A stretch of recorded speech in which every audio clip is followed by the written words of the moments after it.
niba rero wambaye ukuntu ahantu hose uri bunyure bakavuga bati ego muhana y'u Rwanda nise bite turi mukobwa burya mu buzima hari ikintu abakobwa dukunda kuvuga tukavuga tuti nambaye ibindeba ntago bikureba nakwambara ubusa nakwambara imyenda ibyo ni ibindeba sibyo ariko burya umuntu yambara kugira ngo wanamurebe da ntago aba yambaye kugira ngo we yirebe ego ndaje ntago ngutinza yewe muga mfite inyota pe bitasha ni sawa kinga makuru ni sawa komera ndabona Nopa Company Limited ndi kwihuta ikiranga Nopa Company Limited Nopa Company Limited ziziko ari uruganda se uruganda nta kintu rukora ukora inzoga izo nzoga se nizi nawe rero warunsobanuriye nabi nukuvuga ngo hari inzoga z'amoko abiri hano sinzi urahitamo hari Inac Gin hakaba na Service Gin sinza kusanzwe ukoresha ubwo ngubwo mikirawe ndivangira uradukoresha twombi mikirawe ariko we kufite amagambo menshi nukuvuga ngo iyi nzoga hari ikintu abantu benshi batajya bamenya ese wowe uzayikorerwa ra mabu waba uzahana inzoga ikorerwa heza ahangaha Musanze mu Byangabo oya agana hewe uziko nibikunda ahubwo nayibuze najya nigira ku ruganda ukajya kwirangurira yego ugenda urangurira hano munampenda we ibiciro ni hasi angahe mbuye ndangira uruganda rukorera he noneho akanimite njyaho mu Byangabo hani Musanze urukumbaza ntago mbizi uzi ukuntu nkunda service nayo noneho uzi ndazikunda izigiri ndazikunda cyane pe gerageza nta kindi kintu abantu bakinywa hano ni ibi ngibi gusa nukuri mu Byangabo haruguru ahubwo kuva murangiye nimero ndaziguha pe kuva murangiye urama n'agatipe nimero ya telefone tipe gusa icyo ngicyo kiri ku unda service unda na kitchen noneho njyewe uzivanze rero umva uzampamagare nzakujyana ngugeze iyo ngugeze ndazikunda ndasoma mbese somaho ugotomera ko nabwo bayigotomera nsubizana nani nimbaye nk'ubyibagiwe ndazikunda mu Byangabo hano mu Byangabo ntabwo sizi impamvu akagasigarana neza nigireyo none zimabuja kora mesaje ntibonye urakoze mani kumugira nibyo uzanye niba guhe nabo bazakongeza nabo bazabigukorera ejo n'ukuri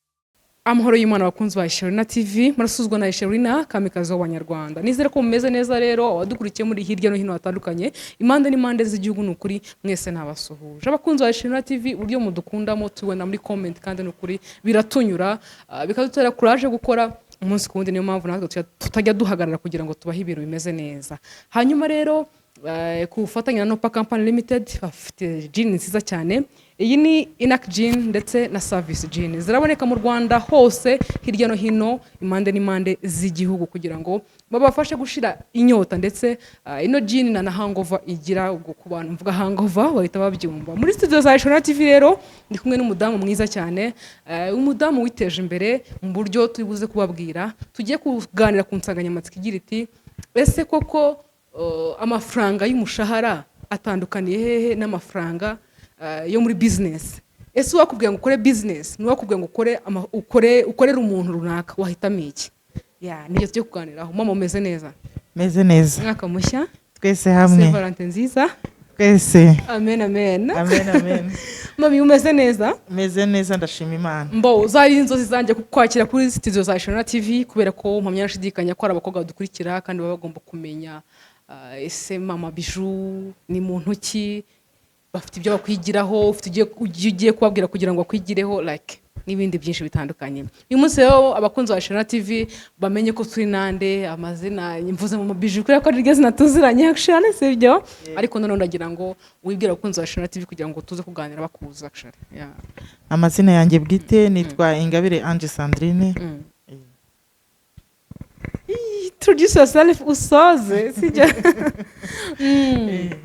Okay, ndubatse mfite umugabo n'abana. Mhm. Nkaba ntuye hano i Musanze. Yes, ukaba wikorera. Nkaba nikorera. Ukaba wariteje imbere. Yego. Yes.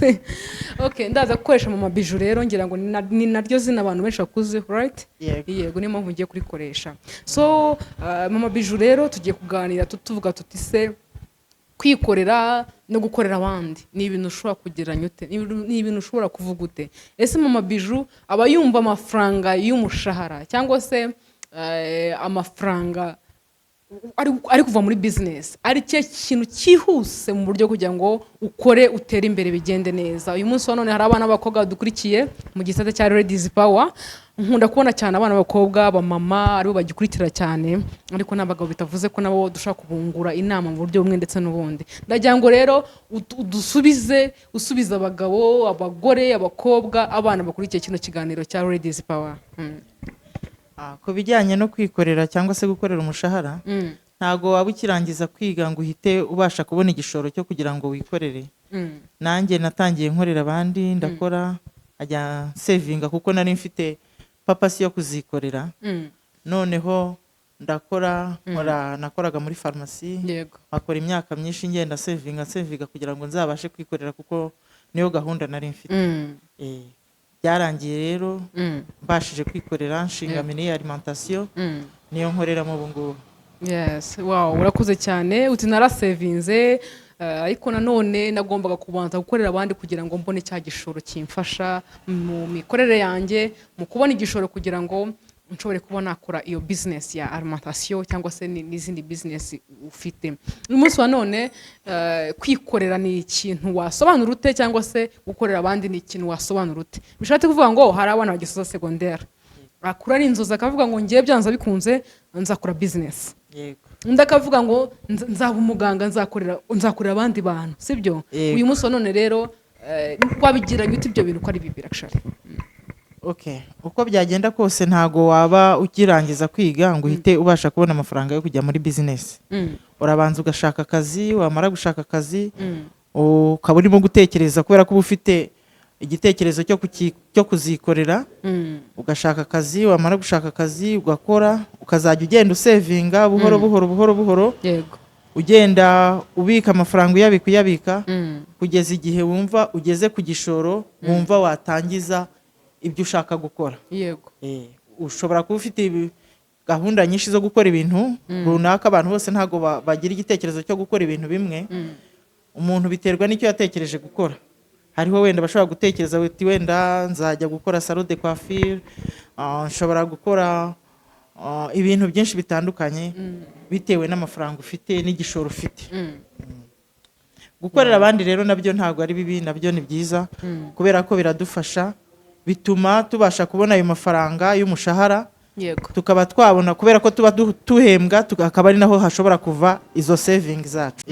Wamaze imyaka ingahe ukorera abandi? Namaze imyaka 13. Ni myinshi. Ni myinshi, ni experience uvuga uti abana kuba narakoreye abantu ibi bintu byo ntago nzigira mbyibagirwa. Ni experience wumva wakuye muri icyo gihe wakoreraga abandi? Okay, nakuyemo, urumva nari umudamu mfite abana, mfite urugo, ni nayo mpamvu ntekereza ko naba naratinze mu gukorera abandi, ariko nari mfite gahunda yanjye yari yo kuzajya kuzikorera. Uko urumva iyo ukorera abandi hari uburenganzira bumwe na bumwe utabona, niyo mpamvu gukorera abandi si bibi, ariko hari ibyo ubuzwa. Ubwo rero kubera ko nanjye nubwo ubukorera abandi hari ibikubangamira, ibyo bikubangamira mu kazi rero nibyo biguha gahunda yo kugira ngo nawe uzajye kwikorera, noneho wikorere uhambutse, uri libre, ushobora gukora ibyo ushaka. Urakoze cyane. Ku kintu cyo gukorera abandi rero uyu munsi wa none twagiye tubona amakesi avuga ko abana b'abakobwa bakwa ruswa ishingiye ku gitsina kugira ngo babe babona akazi. Bavuga ko ari byo byeze muri uyu munsi wa none. Ese mama biju mu bukobwa bwe cyangwa se ukwangana uku yaba yarigeze kwaho ruswa ishingiye ku gitsina? Okay. Ni ibintu byigeze kumbaho ariko ntago nigeze mbikora, kuko niba ufashe umubosi akakwaka ruswa ishingiye ku gitsina, ukabimwemerera akaguha akazi kubera ko watanze iyo ruswa, ni ibintu bizajya bihora bibaho buri gihe, agasa n'ukugize umugore we kandi utari umugore we.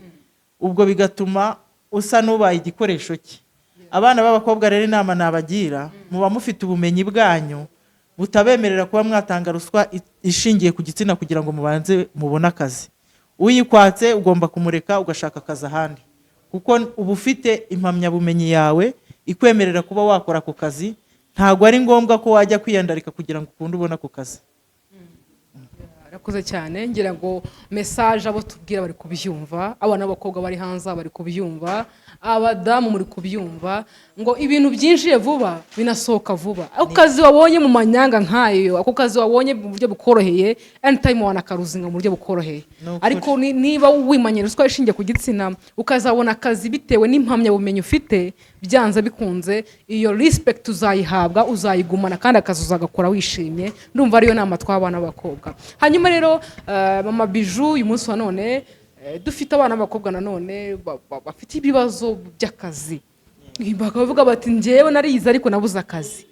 Sometimes muri iyi minsi ngira ngo uranabizi ko kugira ngo ubone akazi muri iyi minsi biragoye pe, biragoye cyane cyane no ku muntu usoje secondaire gusa nta kaminuza afite, biragoye pe, biragoye. Uyu munsi wa none rero tujya noneho mu buryo bwo kwikorera. Ufite fondation, ufite ubu ngubu nk'umuntu wikorera cyangwa se wanakoreye abandi, ufite ukuntu uvuga uti wenda iyo nza kuba ntafite ino mpamyabushobozi ngo njye mu kuba umuganga cyangwa se gukora kwa muganga no muri farumasi n'ibindi, nari gukora iki kintu, nari gutangira aka kantu gato kandi kambyarira umusaruro. Ndagira ngo iryo banga wenda ufite cyangwa se icyo kintu utabashije gushyira mu bikorwa tugihereza abakunzi ba Ishirina TV. Umugabo yabigiramo chance, umusore yabigiramo chance, umugore nuko n'abapfakazi n'ababana babyariye mu rugo badafite uburyo. Ndagira ngo noneho iyo business wita ko ari nto ariko nanone ushaka gukora ku bana b'abakobwa babuze akazi, yaba bize aba batarize, ako kantu wumva wabasangiza nakaye kugira ngo biteze imbere nabo ubwabo. Nko ku rubyiruko rw'abana b'abakobwa bakirangiza kwiga, bose ntabwo ariko bazabona ako kazi twita ko ari akazi gahambaye. Ushobora guhera mu kazi ko hasi ugatangira ujya mu masaro, ugasaba nyiri saro ukamusaba kugira ngo uzajye woza mu mutwe kubera ko nta bushobozi bundi bufite, wenda ukoza mu mutwe ugatangira ukajya ubakorera isuku. Hanyuma uko ukora muri iyo saro ukazajya ugenda wiga gusuka, gusiga inzara, buhoro buhoro uko ugenda umenyera bagenda bakumenyera, nawe ugenda umenyera akazi, bakazaguha akazi, hanyuma nawe ukazabona uko witeza imbere. Abahungu nabo bashobora kujya mu magaraje bakagenda bakaba abayede mécanicien, bakagenda bakajya bafasha ba mécanicien gukora, bagenda babigisha buhoro buhoro uko azagenda amenyera mu igaraje bakazamuha akazi. Bishatse kuvuga ko uburyo bwose umuntu ashobora gukoramo byanze bikunze birashoboka. Nakaye kazi mama Bijou yakoze ku buryo avuga ngo kari gaciriritse. Hari ukuntu umuntu avuga ngo ndadoda ukumva ufite n'isoni zo kudoda, nyamara wowe uri kudoda ufite icyo ukuramo. Nakaye kazi rero wakoze ukajya wumva nawe ufite isoni nubwo kaguhembaga. Yewe ntago mu buzima bwanjye ntago nigeze nkora akazi kanteye isoni, kubera ko ndangije kwiga nagiye gusaba akazi muri farumasi, nari narize igiforomo, mbona akazi muri farumasi ndakora, nakoze muri farumasi nta soni byari binteye. Kuvuga ngo ugisoza kwiga wahise ubona akazi nkako. Wow. Ntago nahise mbona akazi, nabanje kwicaramo gatoya, ariko nyuma yaho naje kagiye kuza kaza kaje. Yes, urakoze cyane. Mama Bijou, abana gute abana gute na muri Kristo, abana gute n'Imana? Ariko mbibaza uyu munsi wa none Mama Bijou we n'Imana wabanye wate? Imibereho yanjye n'Imana tubeshwaho no gusenga. Kuba byonyine ngihumeka uyu munsi ni ukubera Imana, kuba ndiho ni ukubera Imana, akazi nabonye ni ukuberayo. Ubwo rero urumva imibereho yanjye Imana niyo ya mbere. Yes, usengera muri Edeni niba atari ibanga? Ndi umwangirikani. Angirikani. Hari ukuntu cyera nifite imyumvire ukunze wa Ishirina TV, wenda niba namwe mufite imyumvire nk'iyanjye batubwire.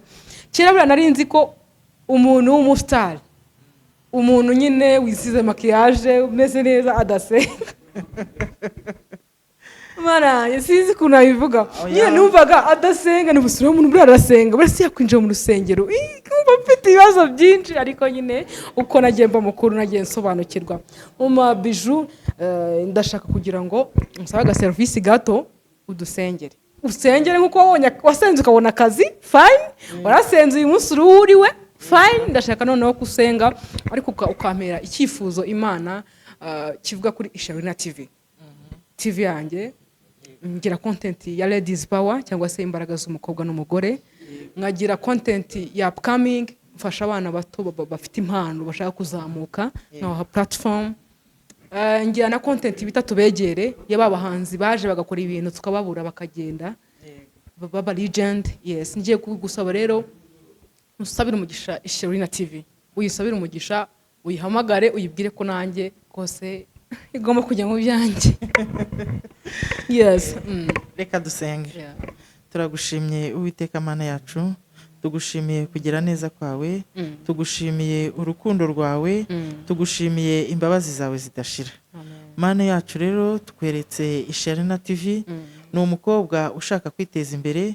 Uwiteka Nyiringabo uzajye mu bye, uzamuyobore, uzamubere umuyobozi, uzamuhugure. Uwiteka Nyiringabo imirimo ye yerekejeho amaboko ye, uzamutabare, umuzamugenda imbere, uzamufashe, uzamuha umugisha mu majya n'amaza, uzamugenderere ibyo yerekejeho umutima we, uzabiha umugisha, uzamutabare. Abo bana babahanzi batabashije gukomeza imirimo yabo, uzamufashe, inzozi ze afite azabashe kubona amafaranga yo kugira ngo azabe yakongera kubazamura, bakazamura inzozi zabo. Abana nabo batagira akazi, abana babyariye iwabo, abana bafite ibibazo yifuza gufasha, Uwiteka Nyiringabo uzamugenda imbere, uzamukomeze, uzamuha ubushobozi bwo kugira ngo azateze TV ye imbere, kandi nabo bana yifuza gufasha azabafashe. Mana y'urukundo turakwinginze ngo uzagendane nawe. Mana rero ntabwo tugutotesha amagambo nk'abagutegeka, turakwinginze ngo ibyo ushaka n'ibyo ushima ubiduhane urukundo mu izina ryawe Yesu Kristo.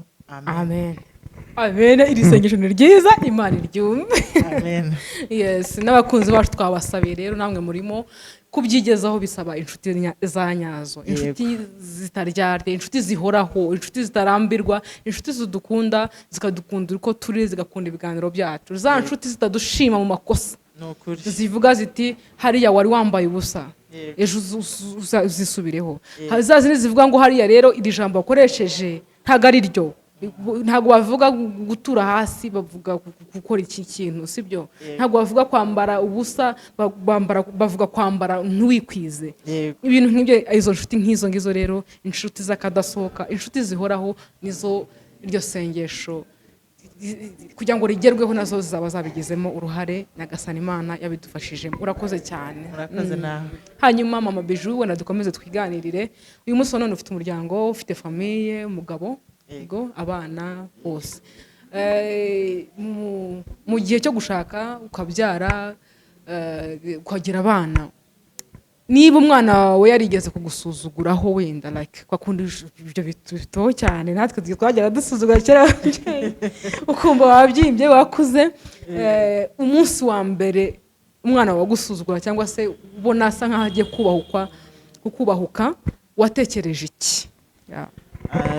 Bireba buri mubyeyi wese. Iyo wareze umwana, kuko kurera biravuna, iyo umwana umubwiye nk'ikintu ukumva mbega aragusuzuguye cyangwa se wamuhamagara kumva ntakwitabye, uba wumva ubabaye nk'umubyeyi. Wumvise ubabaye kuko ngo hari ukuntu ngira sister wanjye yarambwiye ngo hari ukuntu nyine ajya agashwanashwanamo na mama atarashaka, bagashwanashwanamo ukuntu urumva ntabwo byabura, ariko ikintu cya mbere bapfaga cyangwa se byatumaga bashwana ni ugutaha nijoro. Kagiye ko na Samuel yatashye yatinze, mama yahise afunga avuga ati baby saa sita z'ijoro uvuye he? Kandi ari Samuel. Aba mama nkawo ndabasuhuje cyane. Mama akavuga ngo kubera iki niba ari saa 12 mbashaka mu rugo, ni mu rugo, ibyo izindi gahunda mujye muzikore ko saa 12 mbabone mu rugo. Sister wanjye rero akajya birenga gukora akazi yari afite, agatanga saa 1 bagahura bashwana, akamufungirana nkajya kumufungurira. Hari none igihe yigeze gutinda, mama telefone yanjye arayihisha kugira ngo nampamagara sinitabe ngo njye gufungura, abari bampamagare deje. Icyo gihe cyari intambara zikomeye. Noneho rero sister amaze gushaka, urumva abamaze kuba inkumi, ego akajya asuzugura mama ambwa ati gutya mama ari gutya utabibona kuki utabyumva n'iki n'ubukumi noneho amaze gushaka amaze kubyara imfura ye ndibuka yarambwiye ngo mama wanjye ndamukunda yarambwiye ati ndicuza kuba narabwiye nabi mama wanjye sinzongera kumubwira nabi ndamukunda noneho urukundo namukundaga rugiye kwikuba urumva rero ni ikintu byatumye sister wanjye nyine ko yarabyaye yubaha nyine like umubyeyi we ndibaza rero icyo kintu cyo kuba umwana ashaka gusuzugura umubyeyi we ntabwo bishobora gutuma nanone nawe usubiriza amaso inyuma ukavuga ati mama wanjye niba bimbabaje bigeze aha ngaha mama wanjye we narigeze kumusuzugura like muri iyo sense. Okay, ku bana bibaho cyane ntabwo ushobora kuvuga ngo abana 100% bazubaha ababyeyi. Hari ibyo abana bakora bikababaza ababyeyi nko kumusuzugura nkuko kumubwira uti wenda ujya utahaye amasaha kayarenza nawe hari igihe aba afite izindi mpamvu nk'umwana wenda aganira na bagenzi be akabona baratinze ariko nyine ku mubyeyi yageze mu rugo atinze nta mubyeyi n'umwe wakwishimira ko umwana watahatinze. It's fine nta kibazo reka dukomeze hanyuma mama Bijou niye story yamubayeho mu buzima bwe kurya bavuga ngo iyi story yo nyibutse ndishima cyangwa se byari byiza pe wasubiza ibihe inyuma akshara. Okay, wasubiza ibihe inyuma ntekereza igihe cyandyoheye cyane ni igihe nigaga muri 6e secondaire. Muri 6e secondaire twari dufite ishuri ryiza njya mpora nibuka buri gihe cyose maze no kurangiza ko twagendaga dutembera n'abandi bana ni ibintu byanezezaga. Kwango ni genge ni kuru yawe ya secondaire yibutse kabisa uvuga ngo byari byiza. Byari byiza cyane. Yes, byiza cyane. Hanyuma rero uyu munsi none dufite abana b'abakobwa badukurikiye, dufite abamama, dufite urubyiruko, abagabo, abagore bose baba badukurikiye. Umunsi none mu ngo ukuntu bimeze ngira ngo haba harimo challenge mu gihe cyo kubaka. Noneho uyu munsi none abantu bakora divorce, abantu bashwana, ni ihe nama y'ubuzima wababwira wabaha nyine nk'umuntu wubatse, umuntu utekereza gukora divorce mu rugo rwe, ni ihe nama wumva yakaba yagenerwa?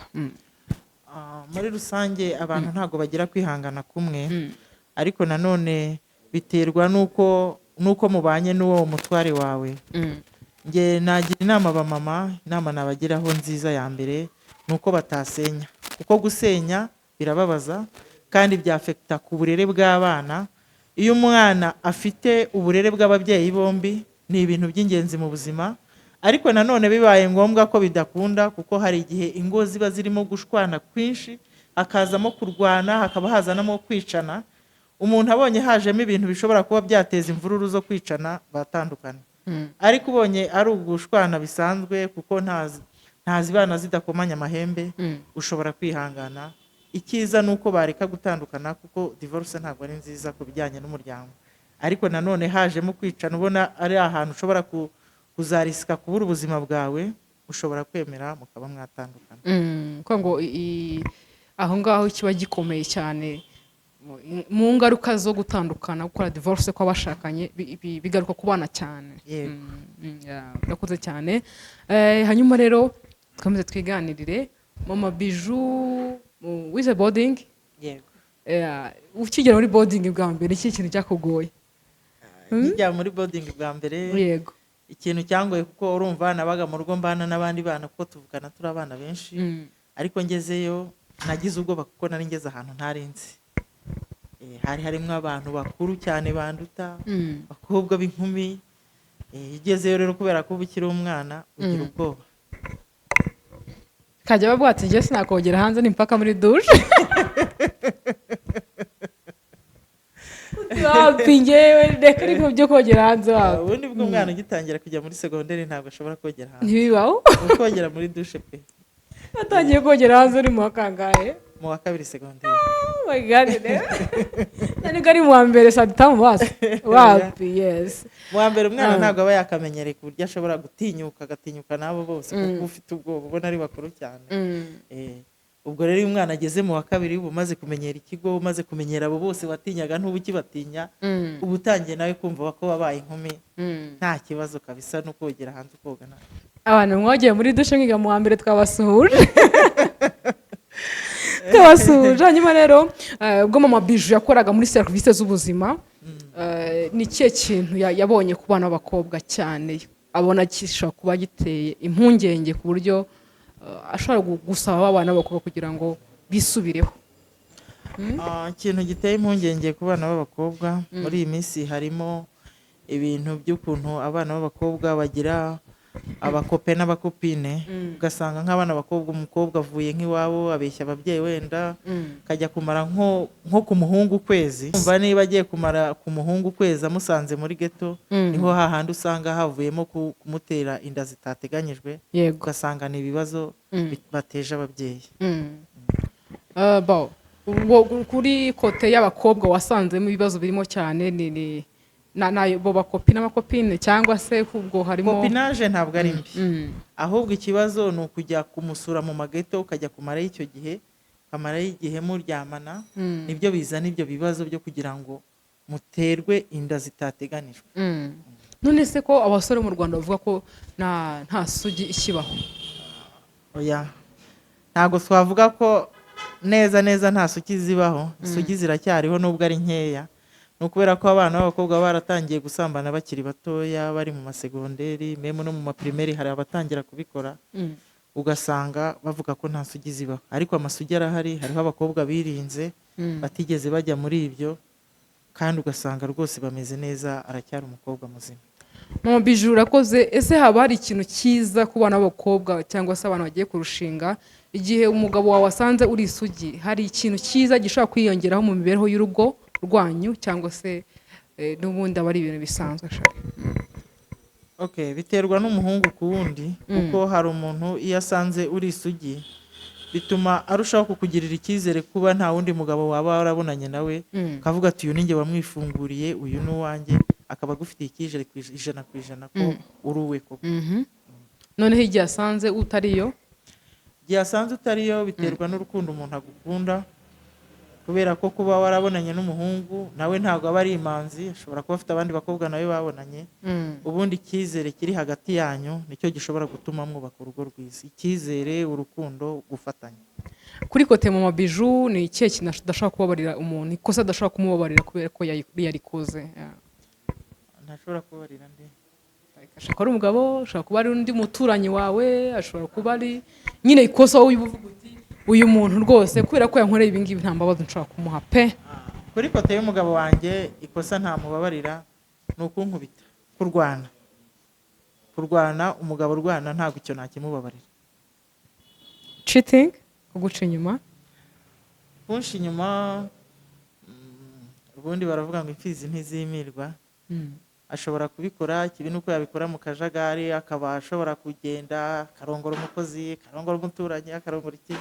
Ibyo urumva ni ibintu byo mu kajagari. Naho kuvuga ngo uzabona umugabo wawe wenyine utazaguca inyuma biragoye muri iyi minsi, kuko ashobora kubikora ntunabimenye, ariko wabimenye ushobora kugira uko witwara, mukabiganiraho, ukamenya impamvu yabimuteye, ukamuha imbabazi bitewe n'uko mubiganiriyeho. Ngo mu buzima bw'urukundo, mu buzima bw'abashakanye, cheating iyo ireze pe, ibaho cyane. Kandi ubwo nkuko mbyumvise ku badamu noneho bashobora kuba bafite ibyo bibazo mu ngo, baha ubutumwa, baha inama nk'umuntu wubatse ku kijyanye na cheating.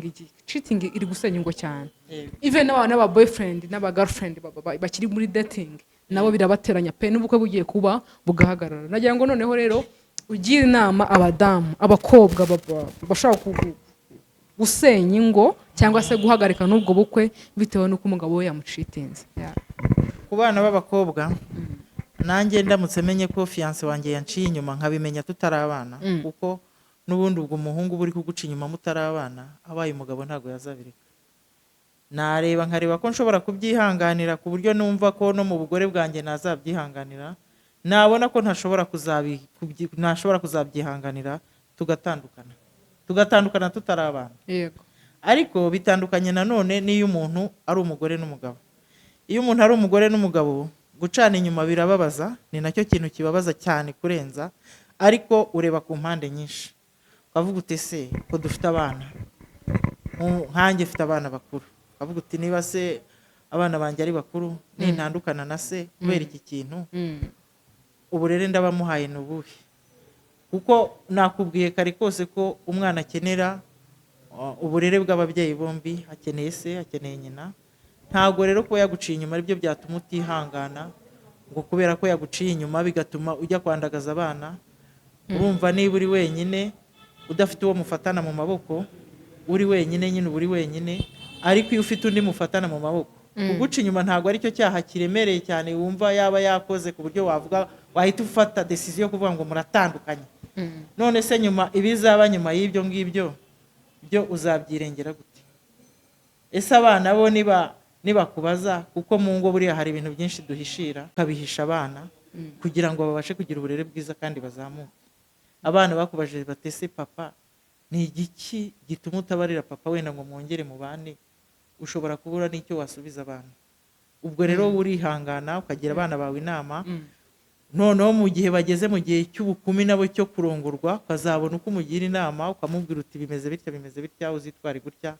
Yanagira n'urugo rwe yazaza kukugisha inama, yahuye n'ibyo bibazo ukamubwira uti hangane, natwe twarihanganye byagendaga gutya kandi ntabwo byatumye dusenya.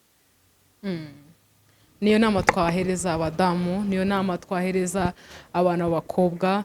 Abana b'abakobwa niba ubonye boyfriend wawe ari kuguca inyuma mukiri kudetingana, ubaye ubishoboye umutima wawe ubona, umureke kubera ko nyine wumvise ko iyo ngeso n'ubundi itazashira. Yes, nuba aricyo kintu twababwira. Hanyuma rero mu buto bwa Mama Bijou, story yamubayeho mu bwana, avuga ati mana yibutse ukisetka pe ugaseka, uri muri douche ugaseka, cyangwa kumva nine ni ibintu ndashaka kuzongera kubona ariko nanone bikakuguma bikaguseta shoni. Story yambayeho kera niga mu wa mbere segonderi. Hari umusore wigaga muri 4 yari mukuru, kera bigaga ari bakuru, ari mukuru afite ibyanwa, araza ansuhuje byonyine nahise ndira. Unsuhuza gusa byatumye ndira kubera ukuntu nabonaga ari umuntu w'ikigabo gikuru, ubwoba buranyica ndarira nta kindi kintu ambwiye. Iyo mbyibutse rero biransetsa. Mwarabonanye uwo muntu mwaje kubuza kumenya na se basi cyangwa waramubuze ngo iyo story yongere? Ntago nagiye kumubona. Yari umunyeshuri yari umunyeshuri. Yesu we. Watinye ubwanwa se yari mukuru cyane, wabonaga ari mukuru. Naramurebye mbona umuntu w'umugabo, kubera kera bwo baranyuzuraga bagakubita bakagera gute, bakaba yakomeraho n'amazi. Nta kindi kintu amvugishije, ansuhuje gusa nahise ndira. Yagusuje mu ntoki, yaraguhobeye, yavuga ati hi, byagenze bite? Yarambwiye ati bitese. Noneho ubwoba buranyica, ndavuga nti noneho we nankoraho ndapfuye. Wow, ugiza cyane. Iyo byibutse rero uhita useka. Wow, ugiza cyane. Iyo umuntu afite ikintu mu buzima bwe runaka yibuka kumva arisetse, aba ari byiza kandi umuntu wese arabigira. Wenda nk'urugero nkanjye, ikintu numva nisetseho iyo nkibutse, natetse amazi yo koga mu ndobo ya plastique. Barambwira naniwe ndi kwirukanka mu muhanda nasaze ndi gukina utudenesi urabizo n'abakobwa iki gusimbuka imigozi. And then mama arambwira aza kundira mu muhanda, ndavuze zamuka none hanga ndazamuka nsa nabi byatari umva nsa nakavurivundi. Noneho mama arambwira ati ngaho jya muri douche unkoze mu mazi. Arakonje ngo bikakonje ngo nakubwiye kare nguze woge urabyanga. Uyu munsi rero noneho nta kindi kintu mugiye, ntago ndibugushyuhize kuko nakubwiye hakiri izuba nguze woge urabyanga. Natetse amazi nguze woge ararinda arahora urabyanga, urakaraba akonje. Ndamucunga yarashyuhize isombe ndabyibuka. Ndamucunga agiye mu cyumba mpita mfata akanuze ko guteruza sivesera. Ndateruza ne twaterushaga icyo gihe, nereka hasi safuriya y'isombe, nzana indobo yanjye nogeragamo irimo amazi rwose yuzuyemo ukuntu nshoboye nyine nk'umwana, nambara agasume nabwo atereka nzashyushye vuba vuba mpita ngenda. Nawe umva indobo iragenda ifatana n'icyo biti imbabura biramatana.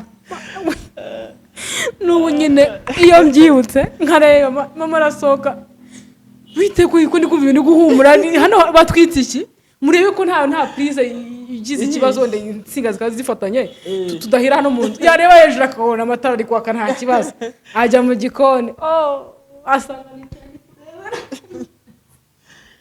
urumva rero nyine mu buzima bwa muntu byanze bikunze ufite ikintu like cyagusekeje.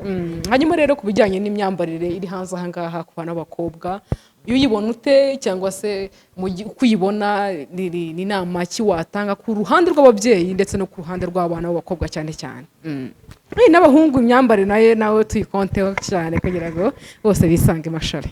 uko byagenda kose ku mpande zombi yaba abahungu yaba abakobwa baba bagomba kwambara umwenda ukwiye, umwenda utagukojeje isoni, umwenda wumva ko nawe wambaye mu bantu kumva ko wambaye neza. Tuvuge n'urugero dufate nk'abahungu, yego kuriya kuntu bajya bambara pocket bakayigeza hasi ukabona box iri kugenda igaragara, iriya nayo ntabwo ari imyambarire mbona nashima ku bahungu. Agomba kwambara ukabona ko yikwije, akambara ipantaro neza, akambara umupira, akambara ikabutura, ukabona ko yambaye neza. Ku bakobwa nabo rero abagomba kwambara umwenda abona utamukojeje isoni. Ushobora kwambara bijyanye n'imyaka yawe kuko ntago uzaba wenda n'urugero uzaba uri umwana w'imyaka 17, 10 n'ingahe 20 ugende wambara igikanzu cyakubita ihuku. Oya, ushobora kwambara ikanzu nziza igeze mu mavi irenzeho gato, n'ikanzu ndende nayo ntago ikubujije kuyambara, cyangwa se ukambara n'iyo pantaro n'iyo kabutura ariko ukambara umwenda ubona utagukojeje isoni. ngira ngo wabyumvise kubera ko hari ijambo Perezida Paul Kagame nyakubahwa Perezida Paul Kagame yavuzeho, avuga ko nyine uko ugaragara inyuma ari nako ubungana mu mutwe. Uko usa inyuma, smartness yawe y'inyuma niyo uba ufite no mu mutwe. Umunsi wa none rero niba wambaye agakanzu keza, wambaye udukweto twiza, umeze neza, uri kugenda, nukubona ahita avuga ngo uriya mwana w'umukobwa mu mutwe we ari good. Niba rero wambaye ukuntu ahantu hose uri bunyure bakavuga bati ego muhana y'u Rwanda nunise bite uriya mukobwa. Burya mu buzima hari ikintu abakobwa dukunda kuvuga tukavuga tuti nambaye ibindeba ntabwo bikureba, nakwambara ubusa, nakwambara imyenda, ibyo ni ibindeba, sibyo? Ariko burya umuntu yambara kugira ngo wanamurebe da, ntabwo aba yambaye kugira ngo we yirebe. Niyo mpamvu ujya gusohoka muri miruwari ukavuga ati we meze bon, ninasohoka abantu barambwira ngo wambaye neza cyangwa se iki whatever, sibyo? Ariko uzarebe iyo wambaye imyenda nawe nyine wavuye mu rugo ukavuga uti suwe kakajipo na akamini pe na akamini, sibyo? Usohoka mu rugo ubizi ko ari iki, ari akamini. Noneho rero iyo ugeze hanze cyangwa se mu muhanda uri kugenda, abantu baratangira bakagira bakakujyanira inzara, bakakureba, bakagushungera, ugateka ku manange wamubonye. Abamotari bagasifurana, amahona akavuzwa, ibivugirizo sinakubwira. Ntukarenganya abantu. Bari abantu ujye ubaha amahoro yabo ubihorere, kubera ko nawe ubwawe wasohotse mu rugo ubona ko nyine bikabije, reka bakurebe rero kubera ko wambaye kugira ngo abantu bakurebe, ntabwo wambaye kugira ngo wirebe. Never.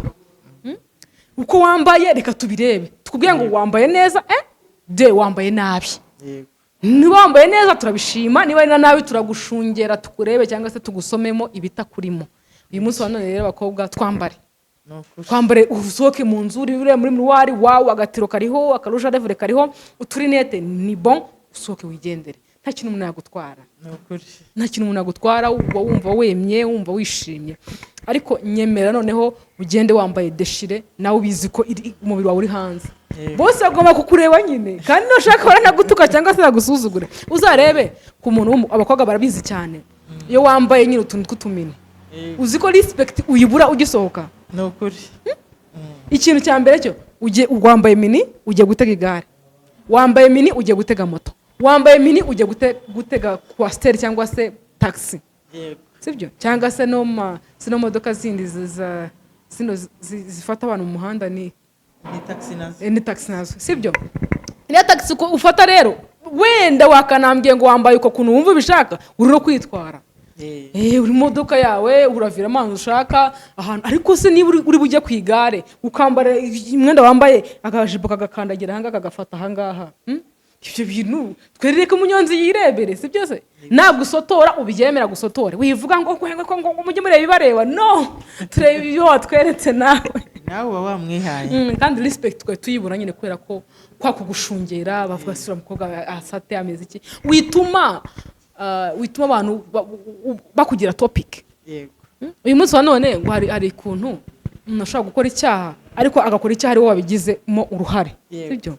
Niba wenda umugabo ashobora kukubona akakwifuza cyangwa akakugirira irari bitewe n'ukuntu wambaye, ikintu cya mbere ni wowe wabigizemo uruhare, wamukoresheje icyaha, yakuze icyaha ariko ni wowe wagize gute bakimukoresheje. Mu myashidikanya niyo Imana yamuhana, ariko nawe byanze bikunze ufite ibintu ryozwa kuko watumye umuntu akora iki, ubaye umufatanyacyaha muri rusange. Abakobwa rero ako kantu tukareho cyane, abadamu tukareho cyane, twe gucumuza abandi, twe kubera imbogamiza abandi, twe guha topic abandi kugira ngo batuvugeho. Mama Bijou rero dukomeze twiganirire mu mikurire yawe, mu bumama bwawe, mu bwana bwawe, wakuranye izihe nzozi zo kuzaba iki mu bijyanye noneho hari akazi gasanzwe ariko noneho na entertainment wumvaga uzaba ndi? Kuko njye nakuranye buriya inzozi nyinshi. Yes, nyinshi cyane. Okay, mu bwana bwanjye yego nakuze numva nshaka kwiga ariko nazasoza amashuri nkaba umucuruzi. Yego. Mu nzozi zanjye numvaga nshaka kuba umucuruzi. Ubu ibyo ndimo ni inzozi zanjye. Numvaga nkeneye kuzaba umucuruzi, gucuruza ni ibintu nkunda. Yego. Ni ibintu nishimira kuko bituma umuntu yaguka mu bwonko. Of course. Ugacururiza mu gihugu ukazajya n'inyuma yacyo uko ugenda ukura bitewe n'imicururize yawe. Ariko muri rusange nkunda gucuruza. Hanyuma si mu buryo bwa entertainment bwo wumvaga uri kukigisata, wumvaga uzaba umuhanzi, wumvaga uzaba umukinnyi wa filme, wumvaga uzaba umukinnyi w'umupira w'amaguru basketball, wumvaga uzaba entertainer mu bijyanye n'iki? Mu bwana bwanjye ubundi nakundaga kuririmba, ariko kubera kera ntago ibintu bijyanye no kuririmba babihaga agaciro cyane. Narabikundaga ngezeho ndabireka bivamo. Yego. Mpita nitekerereza ibindi bijyanye no kwiga. N'ubundi kuririmba ntabwo byashoboraga kumbuza kuziga, ariko nararebye numva simbishishikariye cyane ndabireka, ntekereza gukora ibindi. Wow, byiza cyane. Hanyuma rero uvuze kuririmba, ni zari indirimbo z'isi, zari indirimbo z'Imana, wagomba kuzaririmba iyihe njyana? Okay. Urumva iyo umuntu akiri umwana ntago ushobora kuvuga ngo nzaririmba ngo indirimbo z'Imana, ngo nzaririmba iz'isi. Uba wumva waririmba indirimbo ukaririmba indirimbo z'urukundo, cyane ko hari indirimbo ziba zirimo inyigisho nyinshi. Nizo ndirimbo numvaga nshobora kuzaririmba. Mu bwana bwawe umaze no kuba inkumi no kuba umubyeyi, wakuze ukunda uwuhe muhanzi, waje kwisanga ukunda uwuhe muhanzi mu Rwanda? Mu Rwanda nkunda Cecile Kayirebwa, nkunda na VBN, nkunda na Bruce Melody. Bombi The Ben na Bruce Melody ukunda cyari mwe? Ndabakunda. Bose urabakunda. Wow, byiza cyane. Hanyuma rero nk'umuntu wakuranye impano yo kuzaba umuhanzi, urakora bishaka, sibyo? Kabyinzozi kuri Sharona TV. Uturirimbira indirimbo yaba ya Bruce Melody, yaba ya Kayirebwa ya Clarisse Habya, yaba Cecile Kayirebwa, uhitamo ariko nyine ukabyinzozi. Uyu munsi ube n'umuhanzi. Reka ne kuririmba indirimbo z'abahanzi. Yes. Reka ndirimbe indirimbo yo mu gitabo kuko ndi umukristo. Yego. Ndirimbe indirimbo ya 16 muzo gushimisha Imana. Ndaririmbaho igitero kimwe gusa. Yego. Iravuga ngo aba Yesu bishimira ngo izina rye ryiza. Yes. Aba Yesu bishimira izina rye ryiza, ribamara imibabaro rikabatinyura, yo ribamara imibabaro rikabatinyura, umutima ukomeretse niryo riwukiza, ushonje rirawuhaza, riruhururushye, yo ushonje rirawuhaza, riruhururushye. Amen. amen amen amen amen amen turirimba indirimbo nziza cyane ukabije inzozi rero ubaye umuhanzi nta kintu utazakora rwose no kuririmba uraririmba urumva rero nyine byose bigezeho. Hanyuma mu biju rero turugana ku musozo wenda ariko ntabwo uri buncike uyu munsi wa none uramutse ubaye umunyamakuru ukisanga uri muri kote nyine y'umunyamakuru wabyitwaramo ute? Ese itangazamakuru wumva warikora naryo? Itangazamakuru ntabwo ari ibintu bijyanye n'icyifuzo cyanjye, ariko nshishikariza ku bantu bumva bashobora kurikora banarikunze, kuko buriya iyo ukora ibintu ukunze ubikora neza. Ariko mu mpano zanjye numvaga nakora ntabwo nigeze numva naba umunyamakuru. Ubiboneraho nyine ku ruhande tukumva ni byiza ariko kubikora nawe mbona ari byiza, n'abarikora ni byiza, abana b'abakobwa abadamu bakarikora neza bikagenda neza, memu n'abagabo babikora neza. Itangazamakuru ni ryiza kuko rituma tumenya amakuru nyine yo hirya no hino, tukamenya iby'abahanzi, tukamenya ibyo hirya no hino ku isi. Itangazamakuru ni ryiza. Byiza Angela. Yes, okay. Mama Bijou rero urakoze. Uyu munsi wa none umuntu afite umuntu like afata nka role model we, umuntu ufata nk'icyitegererezo cyawe, umuntu uvuga uti byanza bikunze uyu muntu hari ikintu namukuyeho iki kintu byanza bikunze, nawe rero ufite like quote, sinzi niba ari kubyumva, quote ni nk'ijambo runaka mu buzima ugenderaho. Ese iryo jambo wadusangiza kugira ngo natwe nk'abakunzi ba Sharona TV nanjye Sharona muri rusange, kugira ngo iryo jambo numve ko kuko mu buzima bwanjye nanjye naryitwaza nk'akabando k'iminsi?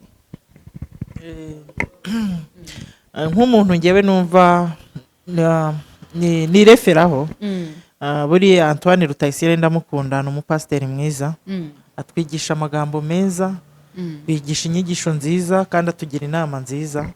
Nawe ndagushishikariza kugira ngo nujye ubona akanya ujye umwumva urebe ibyigisho bye.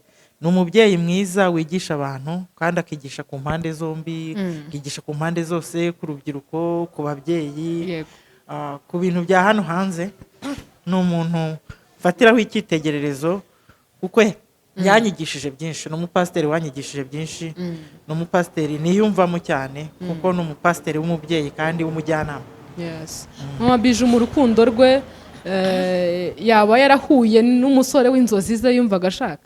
Hari ukuntu uba ufite wenda like ibintu uzagenderaho, nzakunda n'umugabo w'umuganga ufite imodoka, ufite like muremure, ubona nyine ari we muntu wari inzozi zawe, cyangwa hari ibintu bitari byuzuye nyine? Iyo umuntu akiri mutoya mu myaka yo hasi, mu myaka 22, 20 gutyo kugeza kuri 25, umukobwa aba afite confidence, wumva nyine uri uwo, wumva ari uko nyine, avuga uti yewe nihataza umuhungu umeze gutya na gutya na gutya, ugakarakteriza ukuntu hazaza ameze. Ariko iyo umaze kuyirenza hari bimwe bigenda bivaho, ukavuga uti wenda nzafatira kuri ibi n'ibi n'aba byujuje. Kuko iyo ukiri muto hari ibyo upanga ku musore uzakurongora, ariko wegeje hejuru mu myaka, iyo urengeje imyaka 25 hari ibyo uvanamo, hari ibiba ubona atari ngombwa. Nanjye nashatse mfite imyaka 28, urumva nari maze kuba mukuru. Muri bya bindi natekerezaga hasi hari ibyo navanyemo, ariko bimwe na bimwe nashakaga narabibonye. Umugabo nabanye nawe uwo tubana hari ibyo yujuje nashakaga. Yes, byiza cyane. Nishimwe ubwo rwose ubanye n'umuntu wari inzozi zawe. Tunamusuhuza Papa Bijou. Hanyuma rero turugana ku musozo, suhuza abantu 5 wumva ushaka, wumva wishimiye, wumva ukunze, ahasigaye dusezera abakunzi ba Sharona TV. Mbere na mbere ndasuhuza umuryango wanjye, ndasuhuza umugabo wanjye n'abana, ndasuhuza abo tuvukana, abasaza banjye na barumuna banjye na mukuru wanjye, ndasuhuza abakunzi ba Sharona TV, ndasuhuza inshuti zanjye muri rusange, nawe ubwawe ndagusuhuje, kandi mbifurije umugisha w'Imana. Unyigiye iki? Uko twaganiriye, twahereye, urumva ari iki kintu unyigiyeho? Mwigiyeho kuba uri umwana witeje imbere kandi ukaba uri shapu, ukaba uzi kuganira, ukaba wabasha kuganira n'abantu abo ari bo bose, kandi ukaba ushaka kuzajya mu nzozi zawe. yes njye rero ikintu nkwigiyeho ko umugabo uciye umugore we inyuma atagomba gusenya. Yes, ni akantu keza ntumvaga mu mutwe wanjye, numvaga nyine ahubwo ikintu cyatuma umugabo wanjye dushwana burundu ari cheating, ariko nyine urumva ko hari ikindi kintu nkuyemo. Nawe mwandike muri comment ishero mu mwigiyeho iki, mama Bijou mu mwigiyeho iki kugira ngo bigende neza. Bakunzi ba Channel TV rero reka nsezere mama Bijou, muhaye ikaze kuri Channel TV, ni kuri ni mu rugo anytime, kandi abakunzi ba Channel TV bazakunsaba ndabizi 100% ko bazajya kunsaba kugira ngo tuganire kenshi. Tuzasubira utaha rero, ciao ciao, wakoze kuza. Ku bufatanye na Nopa Company Limited babazaniye gin nziza cyane. Iyi ni service gin ndetse na Inaki gin. Dukora mu ntara y'Amajyaruguru mu karere ka Musanze ahazwi nko mu Byangabo. Turaranguza ku giciro kiri hasi cyane. Kundi bisobanuro hamagana imiri kubona kuri ekara yawe. Izo nyene.